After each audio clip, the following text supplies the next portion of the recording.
प्रभात. कृष्णाय वासुदेवाय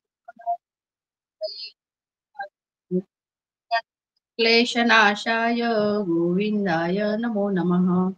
परमपूज्य सद्गुरू डॉक्टर काकांना शिरसाष्टांग नमस्कार करते. माझे प्रेरणास्थान श्रद्धेय आचार्य सुनील काका व सौ शैलजा काकू यांनाही साष्टांग नमस्कार करते. मी सुलक्षणा महेश लुले आजच्या गीता वर्गातील सर्व ज्येष्ठ व श्रेष्ठ साधकांना वंदन करते. विशेष म्हणजे नीलाताई दातार यांना सुद्धा वंदन करते. आज गीता पठण करणारी आरोही ही राहुल आणि वृषालीताई यांची सुकन्या आहे. आणि अक्काताई खोत यांनी आपल्या या वर्गात गीता पठण केलेले होते. त्यांची ही नात आहे. आरोही मॉडर्न स्कूलमध्ये मॉडर्न हायस्कूल शिवाजीनगर पुणे येथे 5व्या वर्गात शिकत आहे.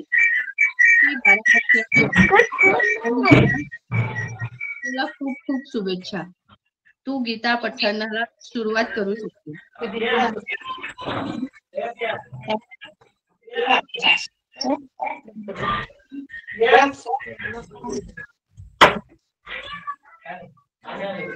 आरोही गीता पठणाला सुरुवात करू शकते. सुप्रभातम सर्व गुरूंना माझा नमस्कार. कृष्णार्पणमस्तु. परम पूज्य श्री गुरु डॉक्टर काका नमस्कार. सुनील काका यांना ओम श्री परमात्मने नमः. अथ पंचदशोऽध्यायः. श्री भगवानुवाच ऊर्ध्वमूलमदः शाखम् वश्वत्थं प्राहुरव्ययम् छन्दांसि यस्य पर्णानि यस्तं वेद स वेदविद. अधश्चोदं प्रसृतास्तस्य शाखा गुणप्रवृता विषयप्रवालाः. अधश्च मूलान्यनुसन्ततानि कर्मानुबन्धीनि मनुष्यलोके. न रूपमस्येह ततोपलभ्यते नान्तो न चादिर्न च सम्प्रतिष्ठा. अश्वत्थमेनं सुविरूढमूलम् न संगशस्त्रेण दृढेन चित्वा. ततः पदं तत्परिमार्गितव्यं तस्मिन् गता न निवर्तन्ति भूयः. तमेव चाद्यं पुरुषं प्रपद्ये यतद्ब्रवीति प्रसृता पुराणी. निर्माणमोहाजितसंगदोषा अध्यात्मनित्या विनिवृत्तकामाः.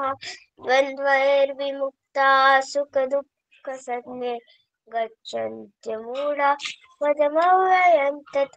न तत्पाश्रयते सूर्यो न शशाङ्को न पावकः यद्गत्वा न निवर्तन्ते तद्धाम परमं मम. ममैवांशो जीवलोके जीवभूतः सनातनः.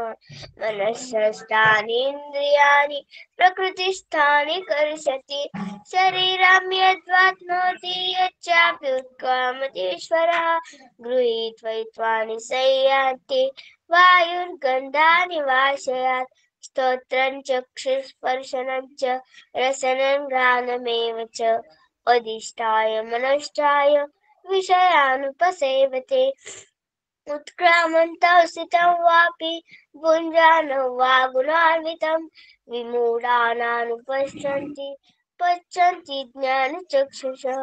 यतन्तो योगिनश्चैनं पश्यन्त्यात्मन्यवस्थितं यतन्तो प्रकृतात्मानो नैनं पश्यन्ति चेतसः. यदादित्यगतं तेजो जगद्भासयतेऽखिलं यच्चन्द्रमसि यच्चाग्नो तत्तेजो विद्विमामकम्. गामाविश्य च भूतानि धारयाम्यहमोजसा पुष्णामि चौषधिः सर्वा सोमो भूत्वा रसात्मकः. अहं वैश्वानरो भूत्वा प्राणिनादेहमाश्रितः प्राणापानसमायुक्तः पचाम्यन्नं चतुर्विधम्. सर्वस्य चाहं हृदि सन्निविष्टः मतस्मूर्ति ज्ञानमपोहनं च. वेदैश्च सर्वैरहमेव वेद्यो वेदान्तकृत्वेरविदेव चाहम्.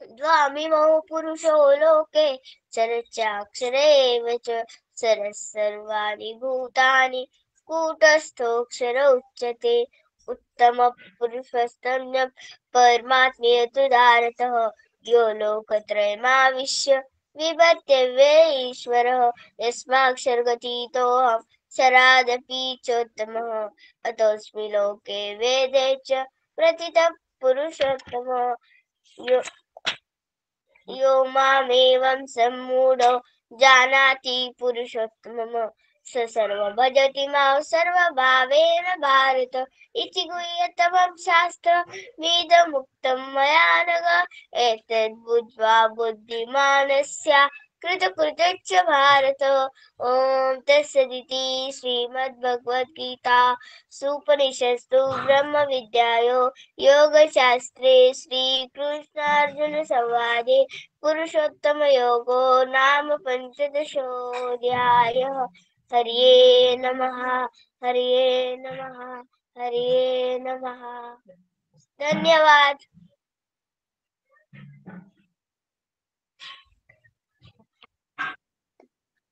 खूप छान आरोही बाळा, खूप छान पठन केलं तू या श्लोकांचं. खूप खूप अभिनंदन तुझं. Thank you so much.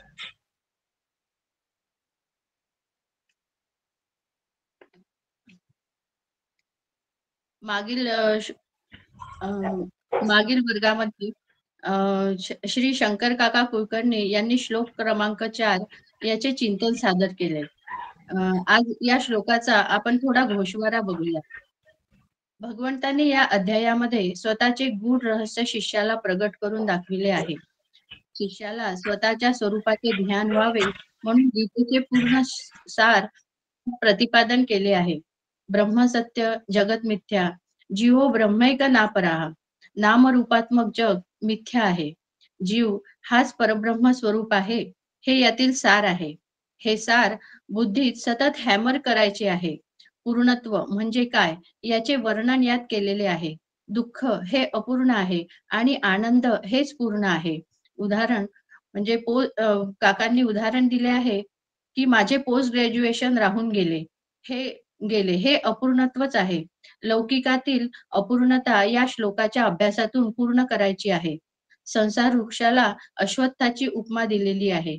जीव स्वतःला करता भोगता समजतो आणि विषयाला सत्यत्व देतो व विषयभोगाकडेच धावत असतो. मग या मनोनिर्मित विषयरूपी संसारातून मुक्त होण्यासाठी मनाला प्रसन्न करावं लागतं. म्हणजेच संसार वृक्षाचा नाश करणे हा पुरुषार्थ आहे.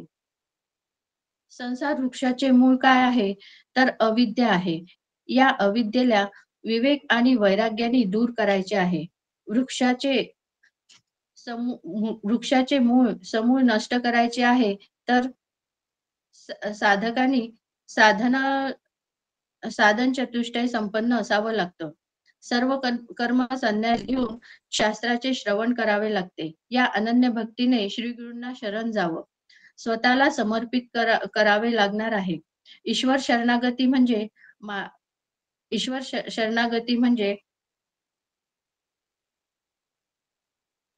ईश्वरा निर्मित ईश्वर शरणागती म्हणजेच काय तर जैशी स्थिती आहे तैशा परी राहे, कौतुकतूप आहे संचितांचे. कोणत्याही परिस्थितीत मला माझे समाधान व आनंद टिकवून ठेवता आले पाहिजे. श्री कुलकर्णी काकांनी 4थ्या अध्यायाचे विवेचन छान समजावून सांगितले आहे.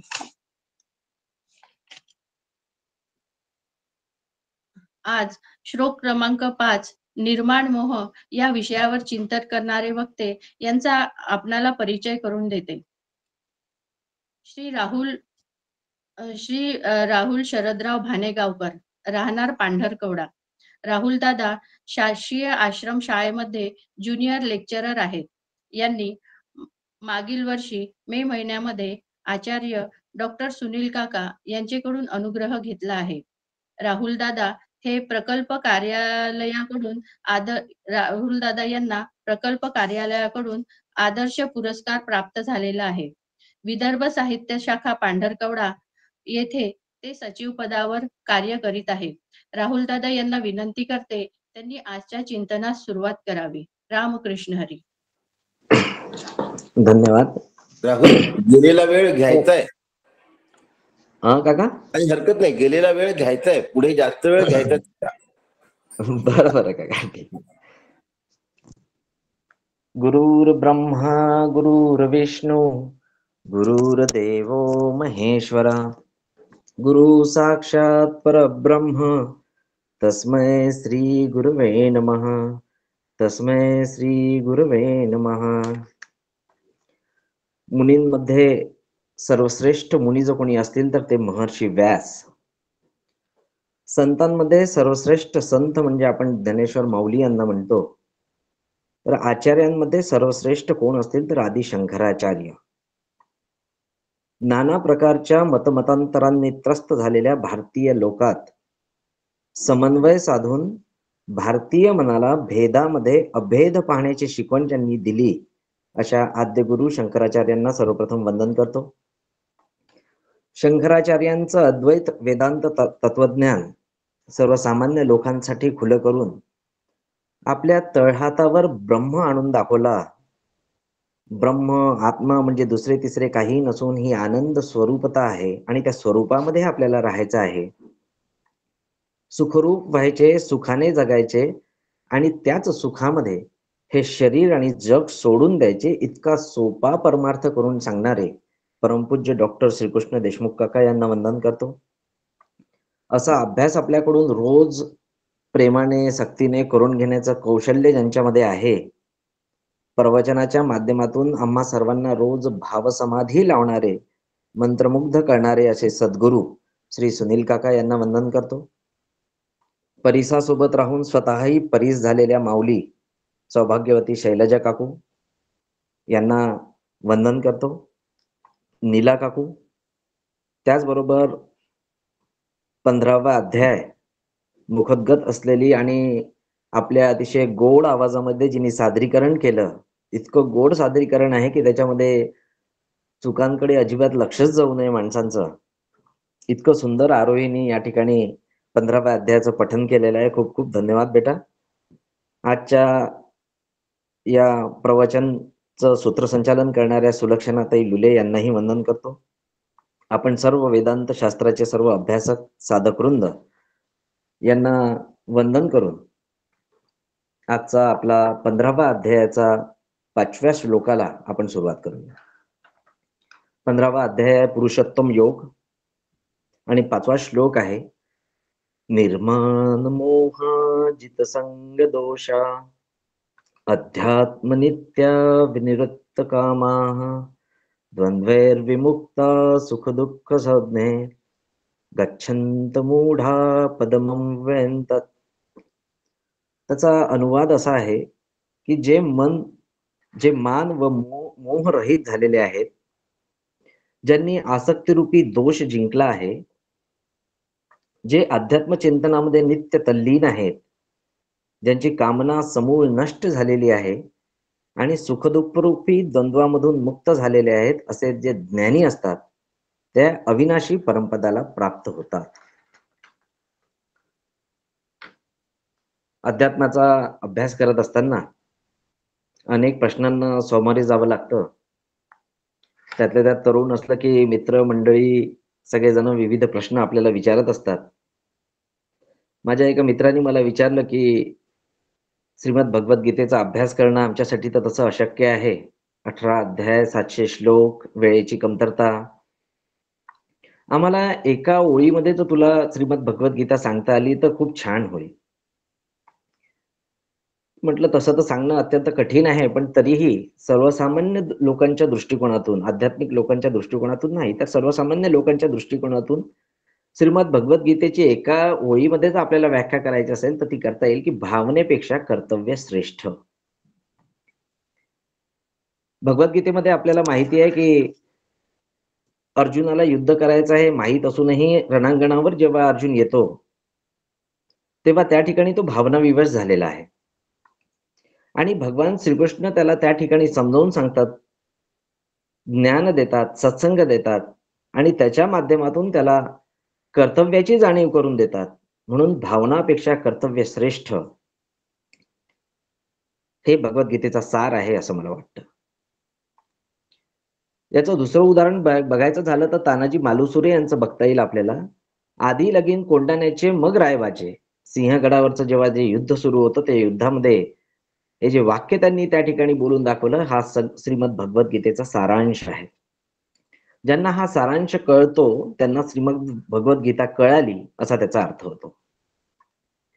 जगातील सर्व तत्वज्ञान, फिलॉसॉफीज या कुठेतरी गुहेमध्ये बसून शांत जागी एकांतात लिहिण्यात आलेले आहेत किंवा सांगण्यात आलेले आहेत.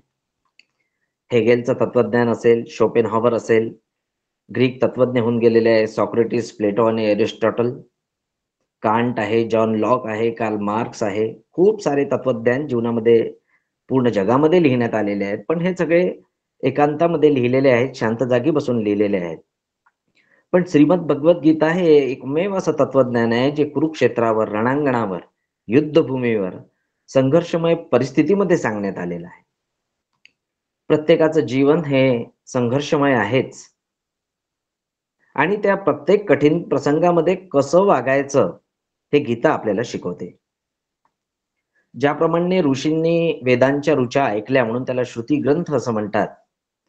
त्यानंतर महर्षी व्यासांनी या सगळ्या संकलित केल्या आणि त्याचा एक वेद बनवला, त्याला ऋग्वेद हे नाव दिलेलं आहे. आणि जेव्हा आपण स्वतःला हिंदू म्हणून घेतो तेव्हा आपल्याला माहित असलं पाहिजे की UNESCO, United Nations Educational, Social and Cultural जी ऑर्गनायझेशन आहे, त्या ऑर्गनायझेशनने ऋग्वेदाला the oldest book in the world, जगातला सर्वात जुना ग्रंथ म्हणून मान्यता दिलेली आहे. याचा अर्थ सर्व लोक हे सुरुवातीला आस्तिकच होते आणि हिंदू धर्माशी निगडीत होते, हिंदू धर्मीय होते. ऋग्वेद अनेक शिष्यांकडून महर्षी व्यासांनी पाठ करून घेतला, शिष्य वाढले आणि त्यामुळे ऋग्वेदाचे 4 भाग त्यांनी केले. ऋग्वेद, यजुर्वेद, सामवेद आणि अथर्ववेद असे 4 वेद त्यांनी तयार केले. हे अतिशय क्लिष्ट असलेलं तत्वज्ञान सोपं करून सांगावं म्हणून वेदांत तयार झाले, ज्याला आपण उपनिषद असं म्हणतो. वेदांचा सर्वसार हा उपनिषदांमध्ये आहे. उपनिषद ही कळायला थोडेसे क्लिष्ट असल्यामुळे त्यांचं सर्वसामान्य लोकांना कळावं या उद्देशाने या तत्वज्ञानाचं रूपांतरण रामायण आणि महाभारत या इतिहास ग्रंथांमध्ये करण्यात आलेलं आहे. महाभारतामध्ये 1,00,000 श्लोक आहेत. 1,00,000 श्लोकांचा हा ग्रंथ आहे. त्यामुळे हे अवघड असलेलं तत्वज्ञान 18 अध्याय आणि 700 श्लोकांमध्ये म्हणजेच श्रीमद भगवद्गीतेमध्ये याचं रूपांतरण करण्यात आलेलं आहे. गीतेचा जो सार आहे, असा वेदांचा सार जो गीतेमध्ये आलेला आहे, तो गीतेचा सार या 15व्या अध्यायामध्ये आलेला आहे. म्हणूनच काकांनी हा 15वा अध्याय सर्वसामान्य साधकांसाठी घेतलेला आहे की याचा अभ्यास जर एकदा पक्का झाला तर वेदांचाच अभ्यास पक्का झाल्यासारखा आहे. आणि या 15व्या अध्यायाचा जवळपास सारांश जर आपण बघितला ना तर ह्या 5व्या श्लोकामध्ये आलेला आहे. त्यामुळे हा श्लोक जर चांगला बसवला, कारण की परमपद प्राप्त करणे, ब्रह्मपद प्राप्त करणे, आत्मा प्राप्त करणे हेच आपल्या जीवनाचा उद्देश आहे. आणि या श्लोकामध्ये सरळ सरळ आपल्याला पदमम व्यवंतत त्या पदापर्यंत पोहोचण्याची सगळी व्यवस्था करून ठेवलेली आहे. त्यामुळे हा जो श्लोक चांगला बसवून ठेवला तर वेदांत शास्त्राचं पूर्ण तत्वज्ञान आपल्या गळी उतरलंच पाहिजे आणि ते उतरल्याशिवाय राहणार नाही. हा अभ्यास कोणाकडून करून घ्यायचा तर सद्गुरूंकडून करून घेतलेला कधीही चांगला. कारण की सद्गुरूंकडून जर आपण केला नाही तर भरकटण्याची थोडीशी शक्यता असते. आमच्या एक परिचयाच्या मॅडम आहेत, त्यांना इकडलं तिकडे आणि तिकडलं इकडे करण्याची फार सवय आहे. त्या कोणतीही गोष्ट कुठे घडली असेल तर त्याला तिखट मीठ लावून सगळीकडे सांगत असतात. कोणाच्या घरी काय सुरू आहे, काय नाही, कोण जाणार आहे, कोण परत येणार आहे, याची इत्थंभूत माहिती त्यांना सर्वांना असते, त्या मॅडमला असते. त्यांना मी म्हटलं की तुम्हाला हे कसं जमतं, कसं करता तुम्ही हे? म्हणाले काही नाही, माझे गुरु म्हणजे समर्थ रामदास स्वामी आहेत. म्हटलं असं कसं गुरु होऊ शकतात? नाही म्हणे, मी लहानपणी प्रवचनाला गेली होती आणि तिथे एक श्लोक मी ऐकला म्हणे, एका चांगले मोठे तज्ञ लोक होते त्यांच्याकडून. कोणता? म्हणजे जे जे आपणासी ठावे ते ते इतरांशी सांगावे, शहाणे करून सोडावे सकळ जण. तेव्हापासून ठरवलं म्हणजे जे जे आपल्याला माहित आहे ते इतरांना सांगायचं. अशा प्रकारचा हा पोरखेळ होऊ शकतो अध्यात्म म्हणजे, जेव्हा आपण अनुग्रह घेत नाही, किंवा सद्गुरूंकडून याची शिकवण घेत नाही. त्यामुळे याचा अभ्यास सद्गुरूंकडून करून घेणं अत्यंत गरजेचं असतं. डॉक्टर काका नेहमी म्हणतात की नो द सिस्टम. वेदांपासून तर उपनिषदांपर्यंत, उपनिषदांपर्यंत पासून तर गीतापर्यंत, गीतापासून तर सर्व साहित्यिक होऊन गेलेले आहेत, जे संत होऊन गेलेले आहेत, त्यांनी जे साहित्य लिहून ठेवलेलं आहे, ते सगळे ग्रंथांचा अभ्यास आपण करतो, संत साहित्याचा अभ्यास आपण करतो. तर याचा मूळ गाभा हा सगळीकडे एकच आहे.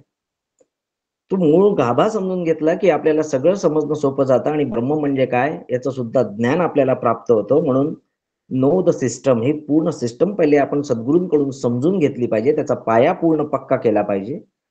त्याच्यानंतर तो यूज द सिस्टम, ती आपण आपल्या जीवनामध्ये वापरली पाहिजे. ती माहीत असून फक्त चालत नाही, तर ती आपल्या जीवनामध्ये वापरली पाहिजे.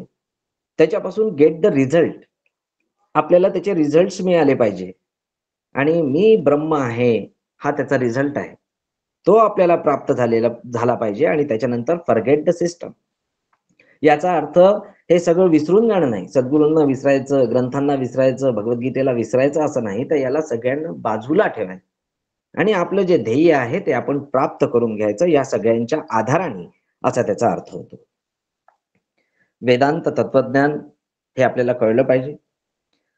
श्रीमद भगवद्गीतेचा उद्देश काय आहे? What is the purpose of Gita? गीतेत पहिला शब्द आलेला आहे धर्म.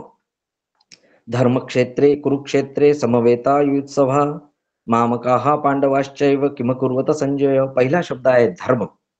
आणि श्रीमद भगवद्गीतेचा शेवटचा शब्द आहे मम.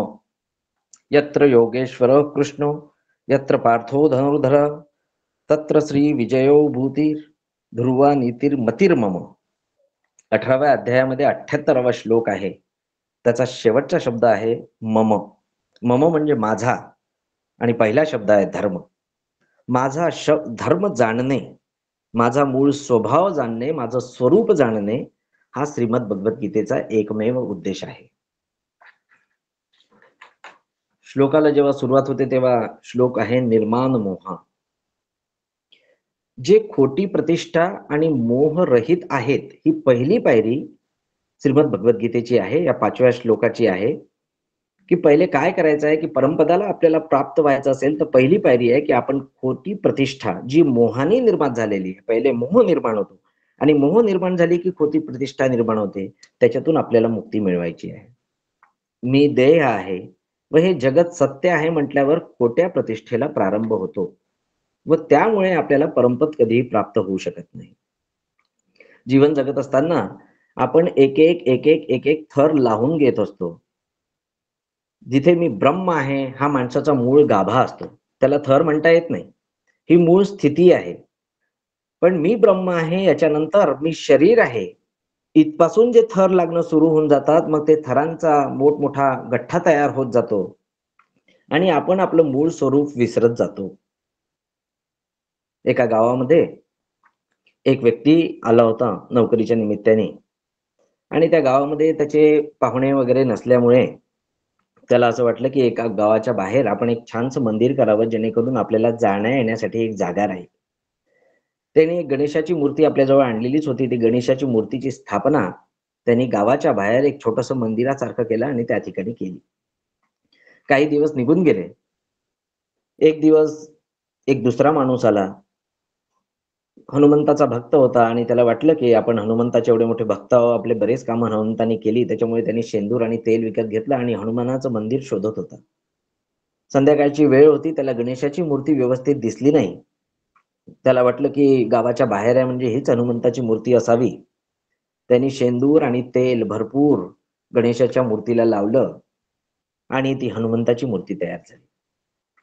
असे बरेच दिवस निघून गेल्यानंतर एक रामाचा भक्त त्या ठिकाणी आला आणि त्याला वाटलं की ही रामाचीच मूर्ती आहे. मग धनुष्यबाण आणि हात आपण काढले पाहिजे, डोळे काढले पाहिजे, म्हणून त्यांनी तिथे रामाच्या मूर्तीला जसं असतं तसं सगळं त्यांनी तयार केलं. तोही त्या ठिकाणून निघून गेला काही दिवस राहून आणि त्याच्यानंतर एक परत व्यक्ती आला. त्याला वाटलं की ही तर कृष्णाची मूर्ती आहे, पण बासरी हातामध्ये दिसत नाहीये.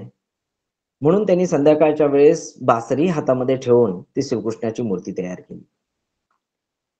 25 वर्षानंतर जवळपास तो व्यक्ती परत त्याच गावामध्ये आला ज्यांनी गणेशाच्या मूर्तीची स्थापना त्या ठिकाणी केलेली होती, आणि बघतो तर काय, या ठिकाणी श्रीकृष्णाची मूर्ती दिसत आहे. तिथे एक पुजारी छोटा मोठा काम करणारा होता, त्याला विचारलं की अरे ही मूर्ती इथे कशी काय आली, इथे तर गणेशाची मूर्ती होती. तो म्हणाला काय सांगू तुम्हाला, 5 वर्ष झाली मी या ठिकाणी, हीच मूर्ती आहे, कृष्णाचीच मूर्ती या ठिकाणी. तो म्हणाला नाही नाही, असं तर शक्य नाही. मग दोघांची चर्चा झाली आणि त्यांनी ठरवलं की आपण एक एक थर काढून बघूया. त्यांनी एक एक थर काढायला सुरुवात केला. त्याच्यानंतर तिथे श्रीकृष्णाच्या मूर्तीतून रामाची मूर्ती प्रगट झाली. मग प्रभू रामचंद्रांचा थर काढला की त्या ठिकाणी त्यांना शेंदूर आणि तेल दिसायला लागलं. ती हनुमंताची मूर्ती होती. आणि शेंदूर आणि तेल तोही थर काढल्यानंतर त्या ठिकाणी त्यांना गणेशाची मूर्ती दिसली. अशा प्रकारे आपण मूळ ब्रह्म असलेलो एक एक थर आपण आपल्यावर चढवून घेतो आणि आपण वेगळंच काहीतरी दिसायला लागतो. मी देह आहे, मी यांचा मुलगा आहे, मी ह्या स्त्रीचा नवरा आहे, मी या मुलांचा पिता आहे, मी या नातवांचा आजोबा आहे. असे एक एक थर आपल्यावर चढत जातात आणि आपण मी ब्रह्म आहे या स्वरूपापासून आपण दूर चाललं जातो. मी आनंद स्वरूप आहे यापासून सुद्धा आपण दूर चाललं जातो. मग हे थर काढायचे कसे? तर हे थर सद्गुरूच्या कृपेने निघून जातात. सद्गुरूंची कृपा झाली, अनुग्रह घेतला आणि आपले सद्गुरू सांगतात त्याप्रमाणे जर आपण वाचन सुरू केलं, अभ्यास सुरू केला, की एक एक थर निघून जायला सुरुवात होते आणि मी ब्रह्म आहे याची जाणीव आपल्याला झाल्याशिवाय राहत नाही. अर्जुन जेव्हा कुरुक्षेत्रावर गेला तेव्हा त्याला माहित होतं की मला कोणासोबत युद्ध करायचं आहे. पण त्या ठिकाणी गेल्यानंतर अर्जुनाला अहंकार झाला आणि अर्जुनाने भगवान श्रीकृष्णांना सांगितलं की माझा रथ मध्यभागी घेऊन चला, ज्या ठिकाणी मला शत्रूला बघता येईल की मला कोणाकोणाला मारायचं आहे. हा अहंकार जेव्हा अर्जुनामध्ये आला तेव्हा भगवान श्रीकृष्णांना कळलं की आत्ताच याच्या अहंकाराचं निरसन करणं गरजेचं आहे. भगवान श्रीकृष्ण होते ते. भगवान श्रीकृष्णांनी रथ मध्यभागी तर नेला, पण त्या रथाचं तोंड दुर्योधन आणि दुःशासनाकडे केलं असतं तर अडचण निर्माण झाली नसती, युद्धाला सुरुवात झाली असती. पण भगवान श्रीकृष्णांनी रथाचं तोंड मुद्दामून भीष्माचार्य, द्रोणाचार्य, कृपाचार्य यांच्या समोर केलं, जेणेकरून हा भ्रमात पडला पाहिजे. मोह निर्माण होतो की नाही हे बघण्यासाठी, त्याचा मोह काढून घेण्यासाठी. त्यानंतर अर्जुन रथामध्ये बसलेला होता, तो थरात अटकला. पहिले त्याला माहित होतं की मी योद्धा आहे आणि अन्यायाच्या विरुद्ध मला लढा द्यायचा आहे. पण त्यानंतर त्याला वाटलं की मी भीष्माचार्यांचा नातू आहे, द्रोणाचार्यांचा शिष्य आहे, भाऊ आहे, पुतण्या आहे, भाचा आहे, मित्र आहे. हे सर्व थर अर्जुनाच्या भोवती चढत गेले आणि त्या गोंधळामध्ये तो अडकला. या थरांमध्ये जो अडकला तो अटकून राहतो. अर्जुन गोंधळात अडकला आणि गोंधळात अडकलाच नाही फक्त, तर त्यांनी निर्णय सुद्धा घेतला. कोणता निर्णय घेतला? की मी युद्ध करणार नाही. कधीही लक्षात ठेवायचं की 3 गोष्टी असतात. गोंधळात असेल तेव्हा आपण निर्णय घेऊ नये, त्याचप्रमाणे आनंदात असताना आपण कधीही कोणालाही शब्द देऊ नये. असं म्हटल्याबरोबर सगळ्यांना एकदम प्रकाश पडतो. रामायण, दशरथ, कैकेयी, आवडत्या मुलाला, मोठ्या मुलाला 14 वर्षाचा वनवास, पुत्रवियोगामुळे होणारा मृत्यू, हा फक्त आनंदामध्ये कोणाला शब्द दिल्याने झाला. म्हणून खूप जास्त आनंदी असेल आपण तर कोणालाही शब्द देऊ नये.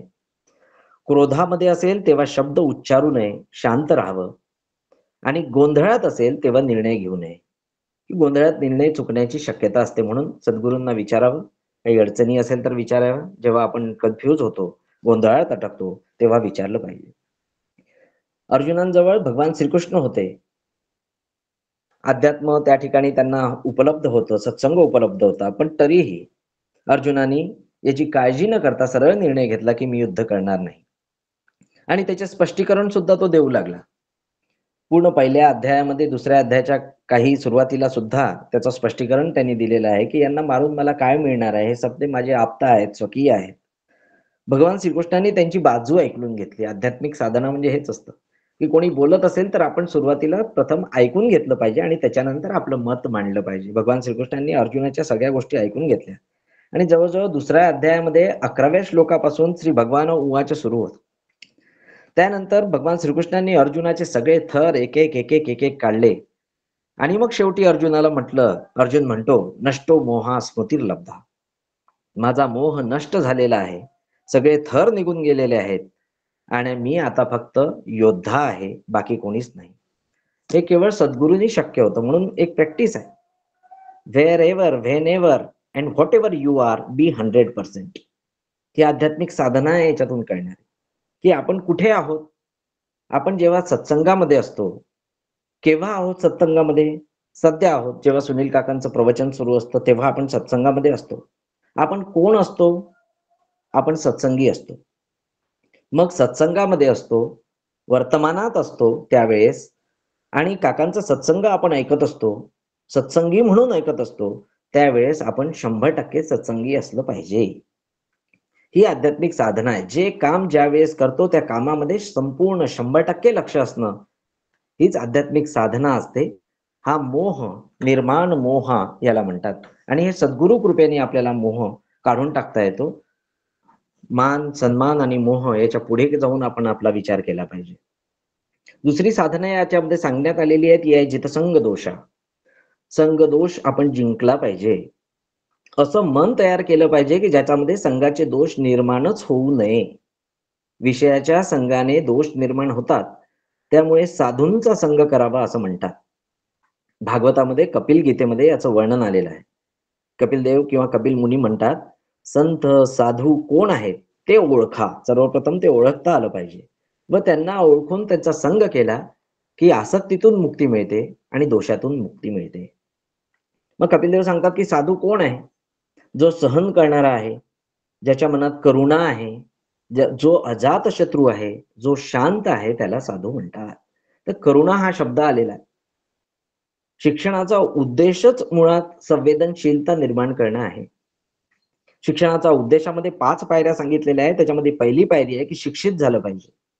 पण नुसतं शिक्षित होऊन चालणार नाही, कारण की शिक्षण कोणाचे खिसे कसे कापायचे इथपासून तर कोणाचे गळे कसे कापायचे इथपर्यंतचं शिक्षण समाजामध्ये मिळत असतं.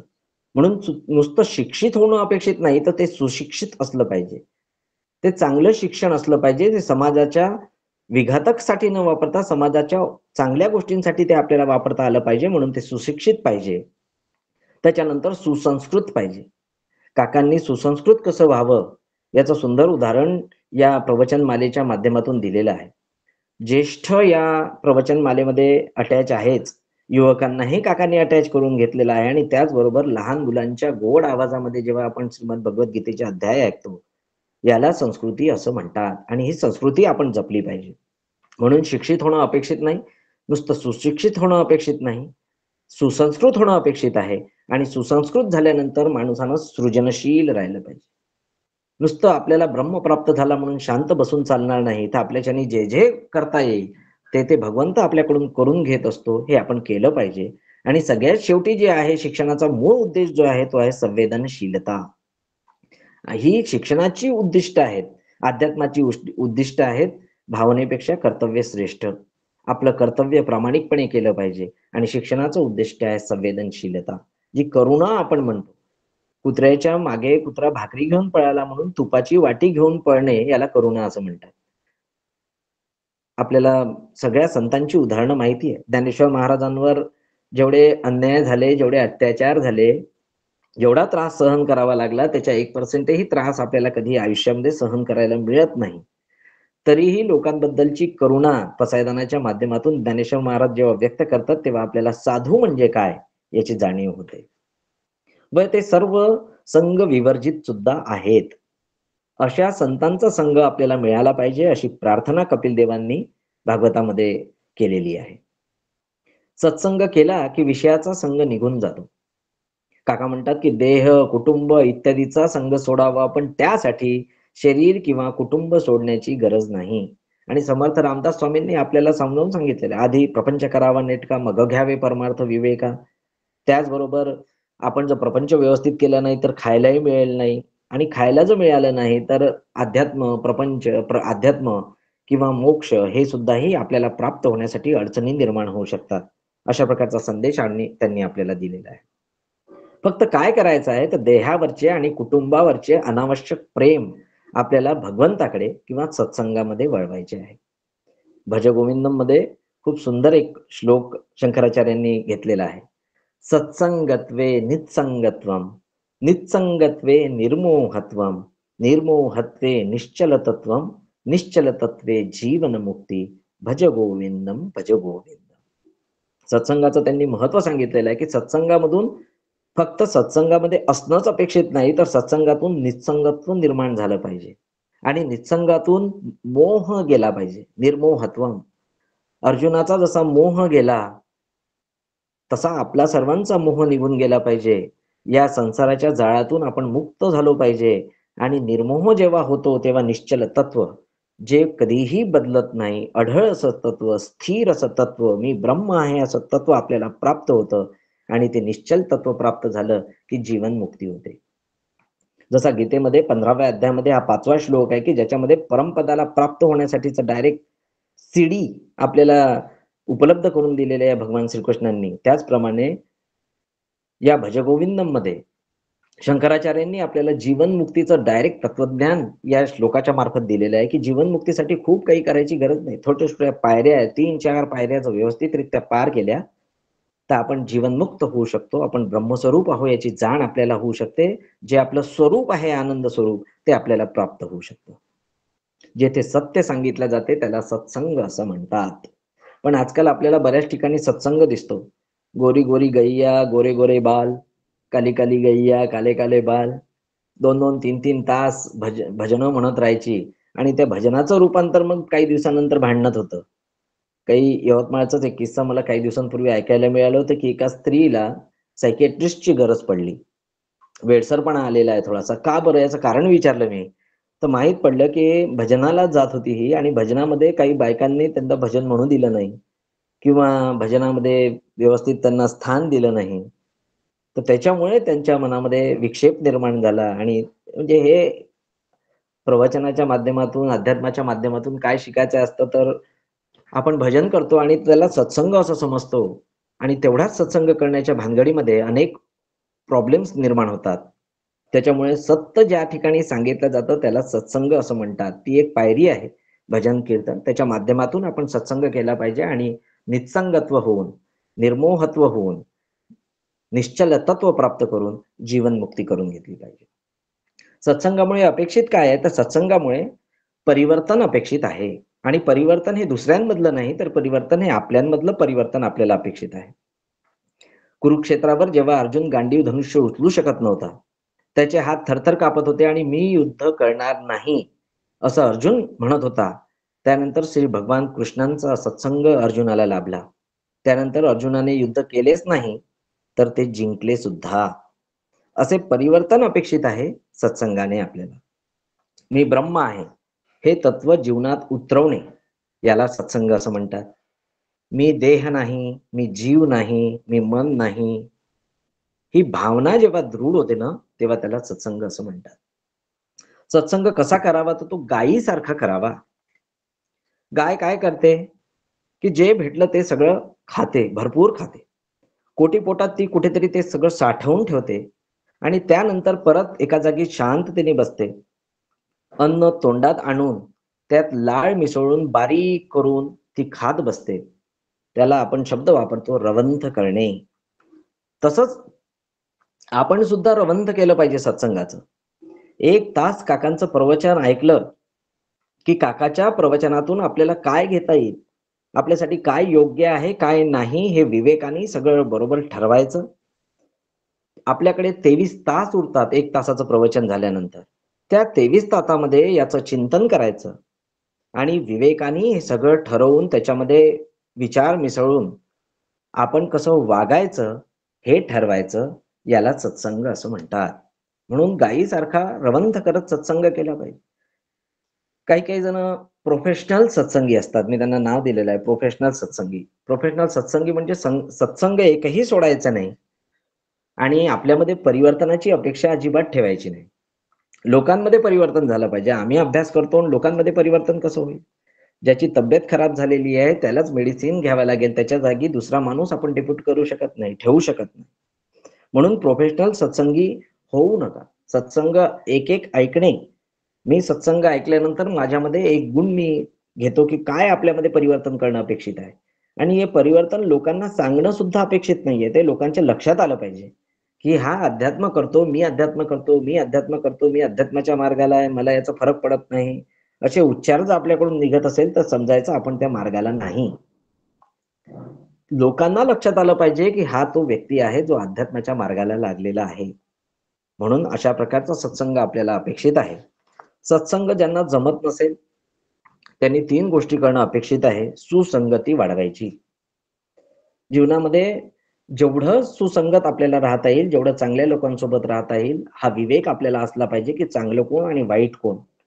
आणि त्या लोकांसोबत त्रास झाला तरी चालेल. साधूच्या संगे, संतांच्या संगे, सद्गुरूंच्या संगे राहताना थोडा बहुत त्रास होण्याची शक्यता असते. पण ती सुसंगती आपण वाढवली पाहिजे आयुष्यामध्ये. कुसंगती जाणीवपूर्वक टाळली पाहिजे. जिथे आपल्याला लक्षात येतं की आपला वेळ वाया चाललेला आहे, आपला अभ्यास होत नाहीये, आपण परमार्थाच्या मार्गाला लागलेलो आहोत पण त्या ठिकाणी अडचणी निर्माण होत आहे, असे जे लोक आपल्या आजूबाजूला असतील तर जाणीवपूर्वक ही कुसंगती टाळली पाहिजे आणि विसंगती जी आहे ती सहन केली पाहिजे. विसंगती म्हणजे ज्यांच्यासोबत आपल्याला रोज लाभच लागतं. एखादा शिक्षक असेल तर त्याला त्याच्या शाळेमधले जे 5-7 शिक्षक आहेत त्यांच्यासोबत राहावं लागतं. एखाद्या कंपनीमधला इंजिनियर आहे, तिथल्या 15-20 लोकांसोबत त्याला रोजचा कॉन्टॅक्ट ठेवावा लागतो. एखादा डॉक्टर आहे, त्याच्या हाताखाली गव्हर्नमेंट हॉस्पिटलमध्ये ज्या नर्सेस असतात किंवा जे लोक असतात, जो स्टाफ असतो, त्याची ते त्याला घेऊन चालावं लागतं. संसारामध्ये जीवन जगत असताना, आपण जीवन जगत असताना आपल्या आजूबाजूला आपले जे नातेवाईक असतात, सगळे सोयरे असतात, ते आपले सगळे विसंगती म्हणून सहन करायची ताकद आपल्यामध्ये असली पाहिजे. जे चांगले असतात ते चांगलेच असतात. पण जे चांगले नसतात, ती विसंगती शांतपणे सहन करायची. काका नेहमी म्हणतात, रामकृष्ण हरी. भेटलं तरी रामकृष्ण हरी, नाही भेटलं तरी रामकृष्ण हरी. त्याच्यामुळे आपल्याला जीवनामध्ये अशा प्रकारची लोकं मिळणार, अशा प्रकारचं वातावरण मिळणार आणि ते सगळं भगवान श्रीकृष्णाच्या हवाली करून आपण त्याच्यातून तात्पुरती मुक्तता करून घेतली पाहिजे आणि आपलं ध्येय काय आहे इथपर्यंत आपण गेलं पाहिजे. म्हणून म्हटलेलं आहे, निर्माण मोहा जितसंग दोषा. त्याच्यानंतर तिसरी पायरी येते ती अध्यात्म नित्या. नित्या म्हणजे दररोज. अध्यात्म म्हणजे काय? तर अध्यात्माचा चुकीचा अर्थ बरेच जण काढतात की मी सोहळ्यामध्ये 2 तास रोज पूजा करतो, यालाच अध्यात्म म्हणतात. कोणी म्हणतो की मी श्रावण सोमवार करतो म्हणजे अध्यात्म आहे. कोणी म्हणतं की मी प्रवचन करतो, व्याख्यानं देतो, हेही अध्यात्माचाच एक भाग आहे. पण हे अध्यात्म नाही. हे अध्यात्माची एक पायरी आहे असं आपल्याला म्हणता येईल, पण याला अध्यात्म म्हणता येत नाही. अध्यात्म म्हणजे स्वभावाचा त्याग करणे किंवा त्याच्यावर विजय मिळवणे व आपले जे स्वरूप आहे ते प्रगट करणे. आता स्वभाव आणि स्वरूप या 2 गोष्टीही आपल्याला लक्षात घ्यायच्या आहे. स्वरूप म्हणजे आपला मूळ स्वभाव जो असतो त्याला स्वरूप असं म्हणतात आणि जो स्वभाव असतो तो इतरांच्या सहवासातून जो आपला बनलेला असतो त्याला स्वभाव म्हणतात. कोणतीही व्यक्ती जन्मतः हातामध्ये सिगारेट आणि लायटर घेऊन जन्माला येत नाही. हा त्याचा स्वभाव असतो, जो त्याचा ॲक्वायर्ड स्वभाव आहे. मला एकाने विचारलं की स्वभाव बदलता येतो का? याचं उत्तर आहे हो. स्वभाव बदलता येतो आणि 100% स्वभाव बदलता येतो. कारण की स्वभाव हा आपण समाजाच्या सोबत राहून तयार केलेला असतो. राग, द्वेष हे सगळं जन्मतः आपल्यामध्ये नसतं. आपला मूळ स्वभाव जो आहे ना, त्याला स्वरूप असं म्हणतात आणि तो आहे आनंद स्वरूप. आपण आनंद स्वरूप आहोत आणि आनंद स्वरूपामध्ये हे काहीही नसतं. ते ब्रह्मतत्व आहे. त्याच्यामध्ये आपण लीन असतो, आनंदी असतो.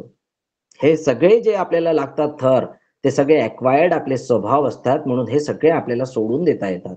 या स्वरूपात राहणे, आनंद स्वरूपात राहणे यालाच अध्यात्म असं म्हणतात. आपलं मूळ स्वरूप कसं आहे? तर मूळ स्वरूप आपलं हे आनंद स्वरूपच आहे. एक छान गोष्ट आहे, एक साधू असतो, संत असतात ते आणि नदीच्या काठानी राहणं असतं त्यांचं. नेहमी नदीमध्ये सकाळी अंघोळ करतात 6 वाजता, 6:30 वाजता आणि आपल्या सगळ्या कार्यक्रमाला ते राहतात. त्या ठिकाणी एकदा नदीमध्ये अंघोळ करत असताना 2-4 लोक आजूबाजूला नेहमी बसलेले असतात. काही अंघोळ करत असतात, काही बसलेले असतात.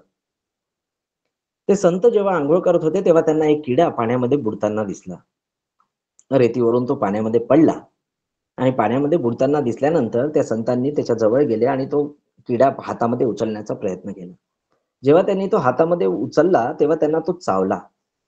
चावल्याबरोबर वेदना झाल्यामुळे त्यांनी तो पाण्यामध्ये सोडला आणि परत एकदा त्यांनी उचलण्याचा प्रयत्न करला. 2दा 3दा असं झालं. बाजूचा व्यक्ती हे सगळं बघत होता. अंघोळ झाल्यानंतर त्यांना विचारलं की तुम्ही असं का बरं करत होता? तो किडा तुम्हाला त्रास देत होता, चावला 1-2दा तरीही तुम्ही त्याला रेतीवर परत सोडलं, त्याचा जीव वाचवला, याचं कारण काय आहे? असं का बरं केलं? तेव्हा त्या साधूंनी दिलेलं उत्तर अतिशय समर्पक आहे. ते म्हणतात, "let him behave according to his basic nature. Let me behave mine." माझा मूळ स्वभाव जो आहे ना, त्याच्यानुसार मला वागलं पाहिजे. त्याचा मूळ स्वभाव आहे, की त्याला जीविताला भीती वाटली. त्याला हे माहीत नाही, की हा व्यक्ती मला वाचवतो आहे. त्याला भीती वाटल्यानंतर तो चावणं हा त्याचा मूळ स्वभाव झाला.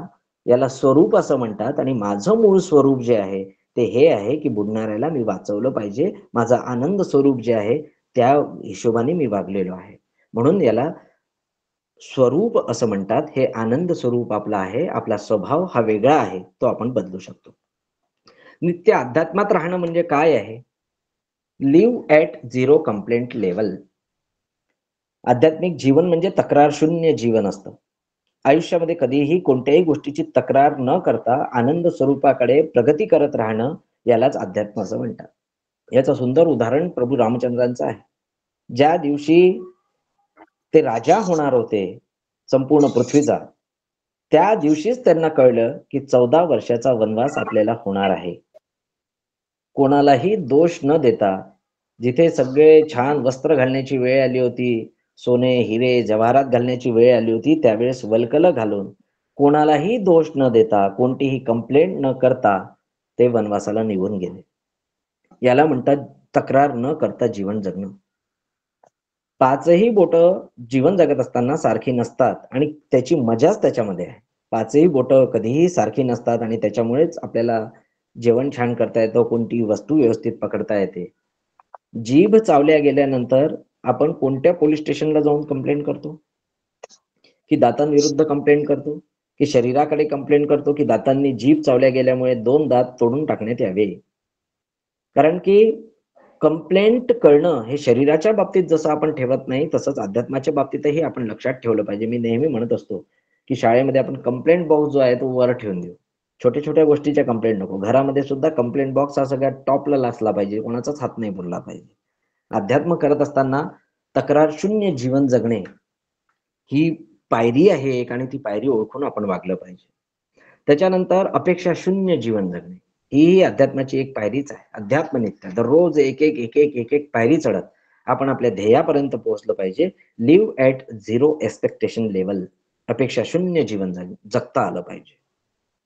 एक मुलगा असतो आपल्या आईला म्हणतो, की "आई, आई माझं तुझ्यावर खूप प्रेम आहे ना, तसं माझंही तुझ्यावर खूप प्रेम आहे. तू मला खूप आवडतेस." 2 वर्षाचा, 2.5 वर्षाचा मुलगा असतो तो थोडा बोलणारा. आईवर खूप प्रेम आहे म्हटल्यावर आईला लक्षात येऊन जातं. आई म्हणते, "काय पाहिजे बेटा तुला?" मुलगा म्हणतो, की "मला चॉकलेट पाहिजे. हे चॉकलेट पाहिजे." आणि तो ते चॉकलेट त्या ठिकाणी घेतो, आईकडून प्राप्त करून घेतो. मुलगा थोडासा मोठा होतो, 8 वर्षाचा होतो आणि 8 वर्षाचा झाल्यानंतर तो म्हणतो, की "आई, आई माझं तुझ्यावर खूप प्रेम आहे."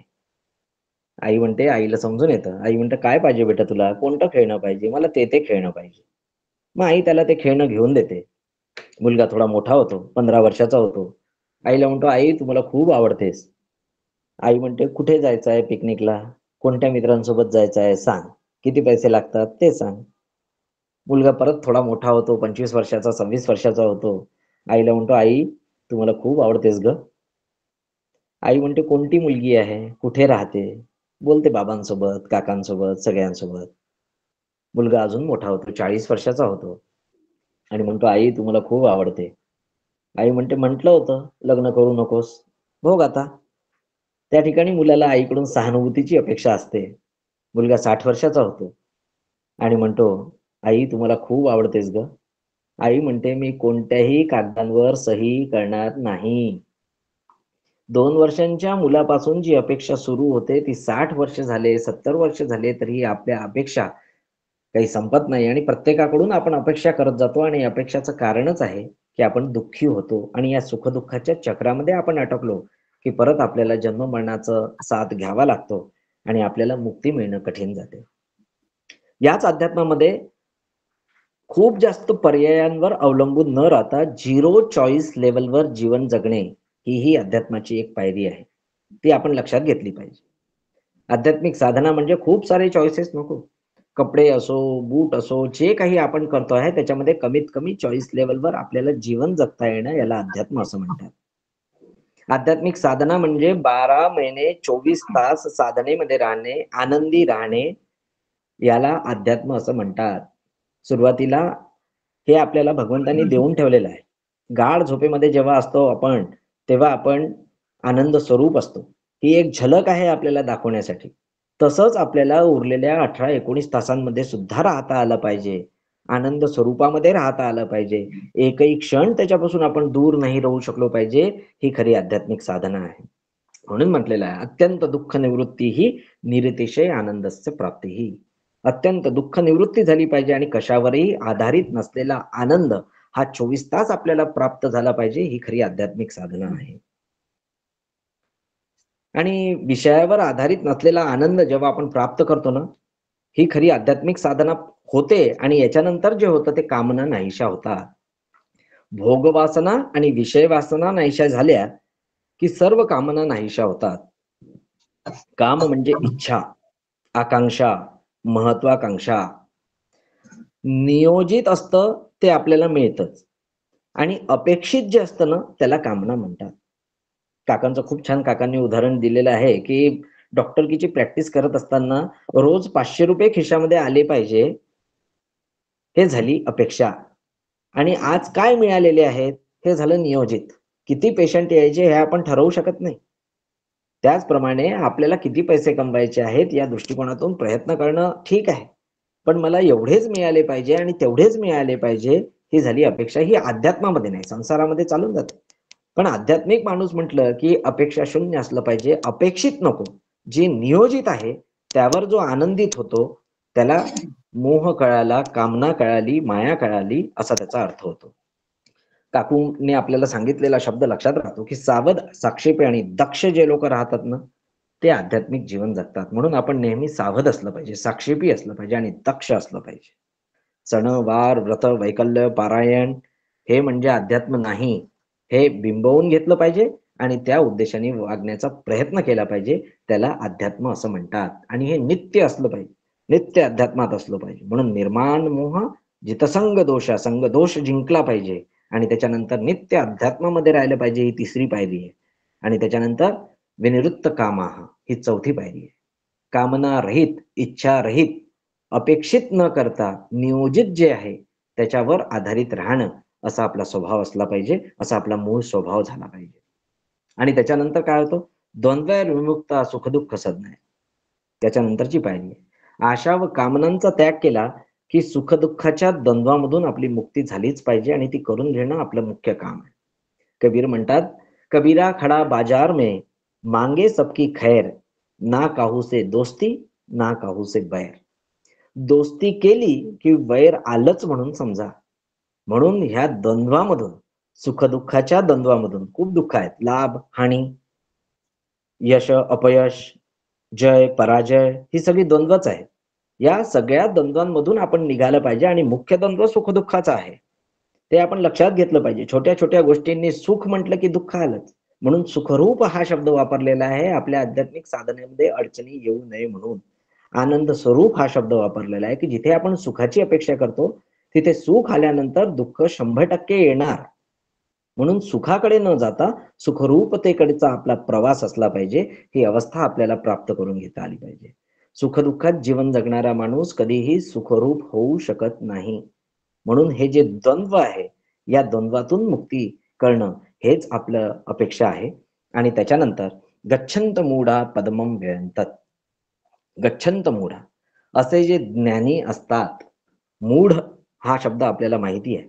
मूढ म्हणजे ज्याला सगळं कळतं पण जो अजिबात वळत नाही. जसं मी प्रोफेशनल सत्संगी सांगितलं की सत्संगाला जायचं पण बदल अपेक्षित नाही आपल्यामध्ये एकही, आणि एकही बदल आपण आपल्यामध्ये करून घेत नाही. अशा लोकांना मूढ असं म्हटलं जातं. मग अमूढा म्हणजे काय, तर ज्ञानी, ज्याला कळतं आणि ज्याप्रमाणे जो वळतो. मी ब्रह्म आहे याची जाणीव होतं. माझं स्वरूप हे आनंद स्वरूप आहे. मी दुःखासाठी जन्माला आलेलो नाही आणि हा चॉईस मला भगवंतानी देऊन ठेवलेला आहे. सुखात राहायचं की दुःखात राहायचं, दोन पर्याय माझ्यासमोर भगवंतानी ठेवलेले आहे. जो पर्याय मी निवडील त्याप्रमाणे माझं पूर्ण आयुष्य जातं. असे जे लोक असतात, जे ज्ञानी असतात, त्यांना अमूढाहा हा शब्द वापरलेला आहे. असे जे ज्ञानी असतात ते अविनाशी अशा परमपदाला प्राप्त होतात. गच्छन्ति म्हणजे प्राप्त होणे. मूळ कोणाला म्हणतात हे आपल्या सगळ्यांना माहीतच झालेलं आहे. असे ज्ञानी लोक जे असतात त्यांना कळतं आणि ते कळल्याप्रमाणे वागतात. जो इतरांची बदलाची अपेक्षा करतो ना, तो कधीही परमपदाला करून घेऊ शकत नाही. ब्रह्मपदाला प्राप्त करून घेऊ शकत नाही. आनंद पदाला कधीही तो प्राप्त करून घेऊ शकत नाही. म्हणून अध्यात्मामध्ये नेहमी लक्षात ठेवायचं की जे पागल लोक आहेत, ज्यांना काही कळतच नाही, त्यांना अडचणच नाही आहे. आणि जे ज्ञानी होऊन गेलेले आहेत त्यांना सुद्धा अडचण नाही. जे little learning is a dangerous thing जे म्हणतात ना, ते अर्धवट ज्ञान जे आहे ना, ते सर्वात जास्त घातक आहे. त्याच्यामुळे असं अर्धवट ज्ञानातून आपण ज्ञानामध्ये प्रवेश केला पाहिजे, ही अपेक्षा या ठिकाणी व्यक्त केलेली आहे. म्हणून त्यांनी म्हटलेलं आहे की निर्माण मोह, मान आणि मोह याच्या पुढेही आपण गेलो पाहिजे. संघाचा दोष आपण काढला पाहिजे. सत्संगामध्ये राहिलं पाहिजे. सगळ्यात मोठी साधना जो कोणती असेल ते हीच आहे. सत्संगामध्ये जेवढं राहता येईल तेवढं राहा आणि जेवढं शिकता येईल, learn from every experience of your life. लहान मुलगा जसं लहानपणी दिव्याच्या जवळ जातो, त्याला हात लावू नको म्हटलं तरी तो लावतो, आणि जेव्हा त्याला पोळल्या जातं तेव्हा सगळेजण घरातले म्हणतात की आता जा दिव्याजवळ लाव हात, पण तो म्हणतो नाही, बाऊ आहे. This is the first experience he has taken in his life. आणि जीवनामध्ये त्यांनी तो एक्सपिरियन्स घेतला आणि त्याच्यानंतर तो शिकला. त्याचा उपयोग तो चांगल्यासाठी करून घेतो. त्याच्यावर चहा तयार करतो, मग गॅसवर तो त्याच्यानंतर तो स्वयंपाकी तयार करू शकतो, पण त्याला तो कधीही हात लावत नाही. ही आध्यात्मिक साधना असते. म्हणून चितसंग दोषा अध्यात्म नित्य, नित्य अध्यात्मात राहिलं पाहिजे. विनिवृत्त कामा, अपेक्षित आणि नियोजित. कामना जेव्हा हा शब्द वापरतो तेव्हा आपण नियोजित जे आहे त्याच्यावर आनंदी राहिलं पाहिजे. अपेक्षित आपल्याला असलं तर काही हरकत नाही, पण त्या अपेक्षेप्रमाणे भेटलं नाही तर दुःख करू नये. आणि द्वंद्वैर मुक्ता, या द्वंद्वातून आपण मुक्त झालं पाहिजे. सुख दुःखाच्या द्वंद्वातून मुक्त झालं पाहिजे. हे द्वंद्व खरं आहे. जाऊ की नको, येऊ की नको, अशा प्रकारची अनेक द्वंद्व सर्वसामान्य माणसाच्या जीवनामध्ये असतात. पण त्याच्यातूनही मुक्तता करून शेवटी सगळ्यात शेवटचं जे असतं ते सुख आणि दुःख असतं. याच्यातून सुद्धा आपली मुक्तता झाली पाहिजे. आणि असा जो व्यक्ती असतो तो ज्ञानी असतो, तो अमूढाहा असतो. आणि असा ज्ञानी व्यक्ती हाच परमपदाला प्राप्त होऊ शकतो. म्हणून मी म्हटलं होतं की वेदांचं सर्व तत्वज्ञान उपनिषदांमध्ये आहे. उपनिषदांचं सर्व तत्वज्ञान महाभारतामध्ये आहे. महाभारताचं सगळं तत्वज्ञान हे श्रीमद भगवद्गीतेमध्ये आहे. आणि श्रीमद भगवद्गीतेचं तत्वज्ञान 15व्या अध्यायामध्ये आहे. आणि 15व्या अध्यायाचं सगळं तत्वज्ञान या 5व्या श्लोकामध्ये आहे. हा श्लोक जर आपण चांगल्या पद्धतीने सद्गुरूंकडून बसवून घेतला तर आपल्याला या पदांनी, या श्लोकाने सुद्धा ब्रह्मपद प्राप्त करून घेता येते, आनंद स्वरूप होता येते. ही पंचपदी किंवा ही साधना पंचकम सुद्धा आपल्याला असं म्हणता येईल. हे साधना पंचकम आपल्यासाठी इथे उपस्थित आहे. अभिमान व मोह सोडावा, संग दोष निर्माण होऊ देऊ नये, नित्य अध्यात्मात राहावं, सुखदुःखाच्या द्वंद्वातून मुक्त राहावं आणि कामनारहित असावं, असं आपल्याला दिलेलं आहे. आणि असा व्यक्ती ज्ञानी असतो. हे जो करेल तो ज्ञानी आहे, तो अमूढा आहे. आणि असाच ज्ञानी व्यक्ती परमपदाला प्राप्त करून घेऊ शकतो. मी ब्रह्म आहे हे जाणून घेणे हेच आपल्या जीवनाचा उद्देश आहे. आपण सर्वांनीही असा आनंद स्वरूपाचा अनुभव घ्यावा ही अपेक्षा या ठिकाणी व्यक्त करतो. ओम पूर्णमदः पूर्णमिदं पूर्णात् पूर्णमुदच्यते पूर्णस्य पूर्णमादाय पूर्णमेवावशिष्यते. ओम शांती शांती शांती. हरि ओम. श्री गुरुभ्यो नमः. हरि ओम. सर्वांना रामकृष्ण हरी. राहुल, तुमचं प्रवचन इतकं छान झालं की पुन्हा ऐकावं वाटतंय. रामकृष्ण. काकांची पुन्हा पुन्हा ऐकावं वाटतंय. रामकृष्ण हरी रामकृष्ण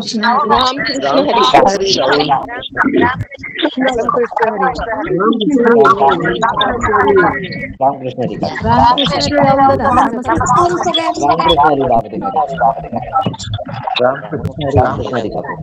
खूप छान झालं, खूप छान. खूप छान. नमस्कार राहुलजी. खूप छान. रामकृष्ण. राहुल दादा नमस्कार. रामकृष्ण. आणि मोहाचं पण छान विवरण केलं, उदाहरण कृष्ण हरी. रामकृष्ण मुलाच्या आणि आईच्या माध्यमातून. हो. वास्तव उदाहरण दिलंय. रामकृष्ण हरी राहुल. काकांची उदाहरणं आहेत सगळी. रामकृष्ण रामकृष्ण हरी राहुल. रामकृष्ण रामकृष्ण हरी. रामकृष्ण रामकृष्ण रामकृष्ण हरी. रामकृष्ण कृष्ण हरी. फारच सुरेख रामकृष्ण शब्दात सांगितलं. रेकॉर्डिंग पाठवा. छान वाटलं. रामकृष्ण शब्दात सांगितलं. खूप छान. आजच्या प्रवचनचं रेकॉर्डिंग पाठवा. रामकृष्ण हरी. हो हो रामकृष्ण रामकृष्ण हरी दादा, नमस्कार दादा. रामकृष्ण खूप छान झालं. रामकृष्ण हो नमस्कार. नमस्कार. रामकृष्ण हरी. रामकृष्ण राम. रामकृष्ण रामकृष्ण हरी माऊली, छान झालं. रामकृष्ण हरी माऊली. छान. धन्यवाद. रामकृष्ण रामकृष्ण खूप सुंदर. खूप छान अभ्यास. छान झालं.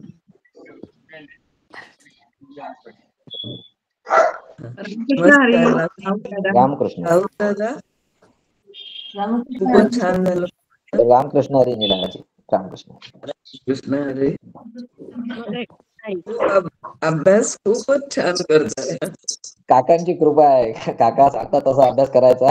जेवढं होते तेवढा अभ्यास करायचा. पण साधकांनी स्वतः मेहनत केल्याशिवाय म्हणजे गुरूंना खरा आनंद मिळत नाही. तर तुमच्या गुरूंना खरा आनंद मिळाला. Ramkrishna Ramkrishna Hari. Ramkrishna Ramkrishna Hari. Ramkrishna Hari. Ramkrishna Ramkrishna Hari. Ramkrishna live at zero complaint level and live at zero expectation choice level. Level खूपच झिरो चांगले सूत्र आहे. Expectation level. छान सूत्र आहे. धन्यवाद. रामकृष्ण. नमस्कार. रामकृष्ण हरी. नमस्कार करते. अध्यात्म पूर्ण जीवनात उतरता याची छबी आम्हाला मिळाली बरं का बघायला. वा वा सरिताई. रामकृष्ण हरी. रामकृष्ण हरी.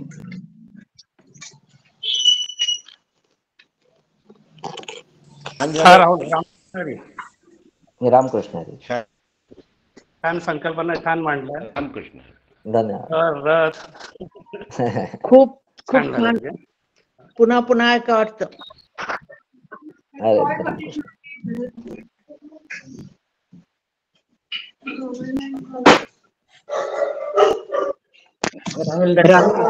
रामकृष्ण हरी. रामकृष्ण हरी. छान झालं. छान निरूपण. धन्यवाद. अत्यंत सुंदर. पंकज भाऊ. रामकृष्ण हरी. नमस्कार. सगळ्या संकल्पना स्पष्ट करून सांगितल्या हो. आणि जीवनात जिथे जिथे जसे उपयोगी पडतात त्या सांगितल्या. हो प्रयत्न केला रामकृष्ण पंकज हरी. भाऊ. सद्गुरूच्या कृपेने काकांच्या आशीर्वादाने थोडी थोडी प्रगती सुरू आहे. नक्कीच नक्कीच आणि खूप छान होणारच. हो. रामकृष्ण हरी. रामकृष्ण. रामकृष्ण. रामकृष्ण हरी. राहुल भाऊ. रामकृष्ण हरी. रामकृष्ण. ते आठवलं मला माहित नाही कोणी म्हटलंय मौज में रहो 0% कंप्लेंट बी 100% एव्हरीवेअर. हो. कोई आया नहीं कोई गया नहीं. हा. रामकृष्ण. रामकृष्ण. थँक्स.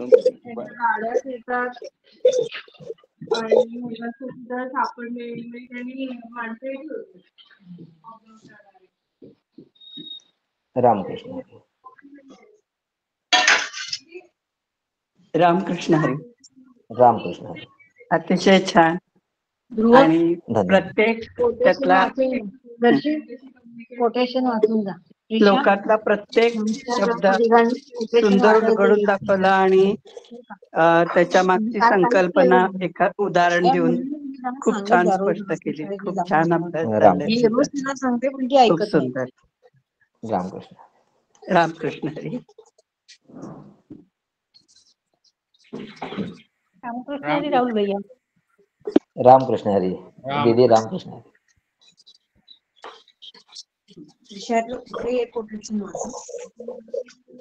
तुला आता बरेच पाठ आहेत थोडस लक्षात येईल.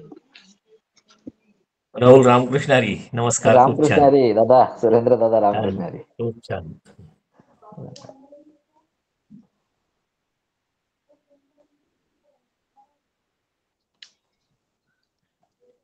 राहुल. खूपच छान. राहुल भैया खूपच छान. हो. रामकृष्ण हरी काका.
काका लेफ्ट हो काका.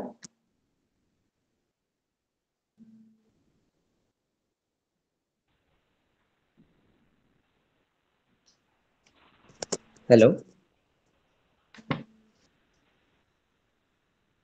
राहुल थांबूया, बंद हो करतो. काका. हो काका, रामकृष्ण. छान झालं बरं. हो धन्यवाद धन्यवाद काका, आशीर्वाद राहू.